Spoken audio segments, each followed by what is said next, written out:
Bienvenue dans cette nouvelle vidéo, bienvenue sur la chaîne sur la Découvrait. Dans cette nouvelle vidéo, nous allons parler de l'iPad première génération. En effet, ayant réussi à acheter un modèle sur le bon coin pour pas trop cher, 30 € en parfait état de fonctionnement,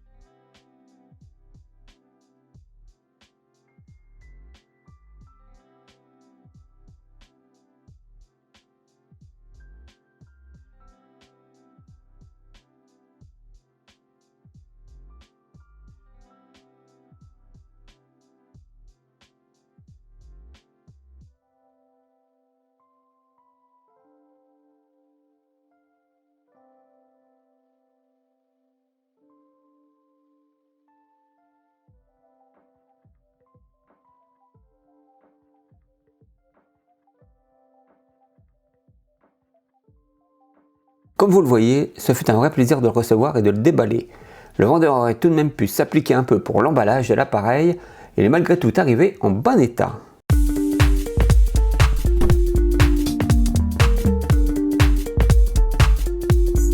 Mais faisant un retour sur un produit Apple dont tous les spécialistes ne voyaient aucune utilité de cet objet et qui prédisait qu'en moins de temps qu'il suffisait de le dire, la mort de l'iPad serait signée.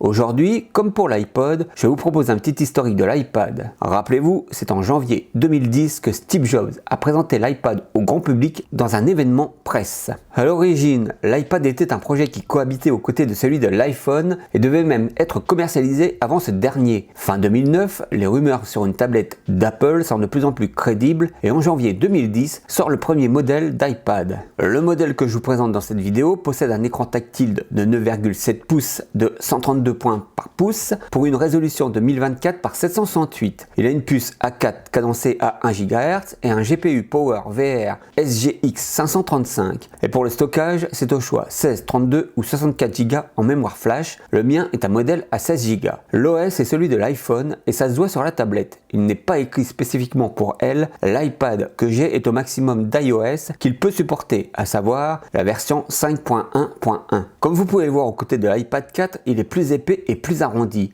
et possède bien évidemment bien moins d'applications. Ce modèle ne possède pas de caméra et ne permet donc pas de faire de la vidéo ou de prendre des photos. Il ne sert qu'à surfer, à envoyer des mails, regarder des vidéos, etc. En avril 2010, Apple commercialise donc la première version Wi-Fi et fin avril, Apple sort la version Wi-Fi plus 3G. Au mois de mai, la tablette est lancée un peu partout dans le monde. On peut avec écouter de la musique, aller sur le net, écrire des mails, il y a des petits jeux, un GPS et des services pour accéder aux réseaux sociaux. Il est également possible de télécharger d'autres applications, comme déjà dit auparavant. En mars 2011 sort l'iPad deuxième version. Les principales différences avec l'original sont un processeur plus rapide avec une puce A5 et bien entendu enfin des caméras sur l'appareil. Plusieurs versions sortent là encore. Et c'est en mars 2012 que sort l'iPad 3, nettement plus puissant que les précédents modèles, sans grand changement mis à part ça. Il est surtout destiné à consommer du contenu plutôt que d'en créer. Il a également un meilleur écran, le Retina, pour sa résolution de 2048 x 1536 en 264 points par pouce. L'iPad 4, que je vous ai déjà présenté sur la chaîne,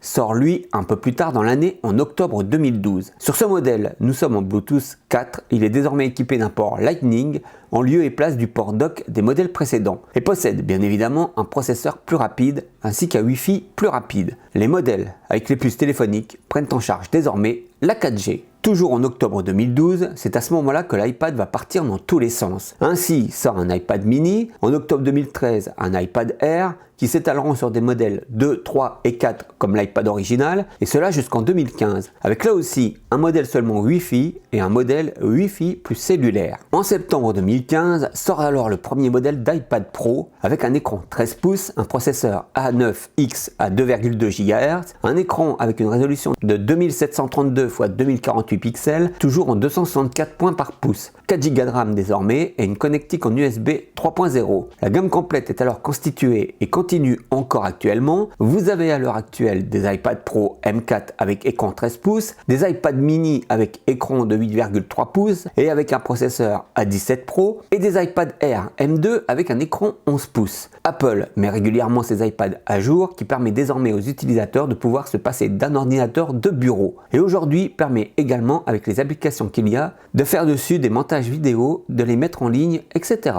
Pas mal pour un produit qui devait mourir au bout de quelques mois. Si vous êtes intéressé par le premier modèle d'iPad original comme je vous présente, ne mettez pas une grosse somme d'argent dedans car il est aujourd'hui dépassé et vous ne pourrez plus faire grand chose avec, comme déjà dit auparavant. Vous pourrez télécharger de la musique dessus pour remplacer un iPod, vous pourrez surfer un petit peu sur le net, mais son OS dépassé lui rend la tâche difficile. Et sorti de cela, pas grand chose malheureusement. N'hésitez pas, si vous en avez un vous en votre possession, à me dire ce que vous faites avec et pourquoi ou quelle application vous l'utilisez. Moi, c'est surtout pour la collection. En tout cas, je suis très content d'avoir rentré ce modèle d'iPad dans ma petite collection et de vous l'avoir présenté. Ainsi, je voulais élargir un peu plus la chaîne comme cela aux produits Apple qui sont annexes au Mac, bien que ces derniers restent le cœur de la chaîne. Je vous donne rendez-vous dans une prochaine vidéo. Prenez soin de vous, à bientôt.